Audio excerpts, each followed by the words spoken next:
प्रचार हदीस नंबर 4 قال رسول الله قال رسول الله صلى الله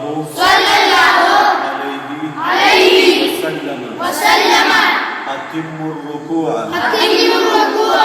والسجود والسجود رسول الله صلى الله صلى الله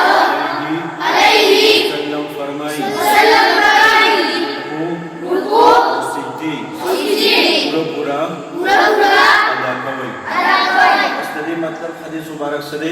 یعنی مطلب دا دی چې موږ رکوع کوو نو پورا صحیح طریقې سره زموږ ملام جوکوي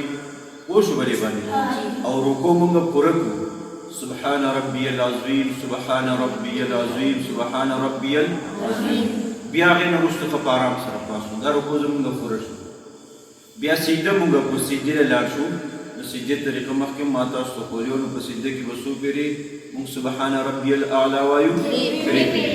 یو سجده وکړه درې پېرې سبحان ربي الاعلی وي بیا کېناستو تحیات په شکل بیا ښه په قلاره باندې مونږ چې کوم دی دویمه سجدې ته لاړ شو دویمه سجده هم په قلارو یعنې رکوع هم پوره کړو دواړه سجدې هم پوره کړو لکه بعضې کسان تاسو لیدلي یا بعضې ماشومان چې هغه بس رکوع ته داسې بس بیا داسې بیا دا یو سجدې ده بیا یو سجده بس کښېني بس مخکې سره چې کوم دی لکه مثال چې زه 2 رکعاته سنت کوم نو تاسو څلوېښت تر هم کړي دومره په تیزۍ سره نه رکوع هم په قلاره کوئ سجدې هم دواړه په قلاره کوئ لمونځ په ادب احترام سره کوئ خبره پوهېږئ که نه لمانځه نه ځان مه خلاصوئ منډې مه وایئ په لمانځه کې چې څومره زر به زه کوم څومره سپیډ کې به کوم نه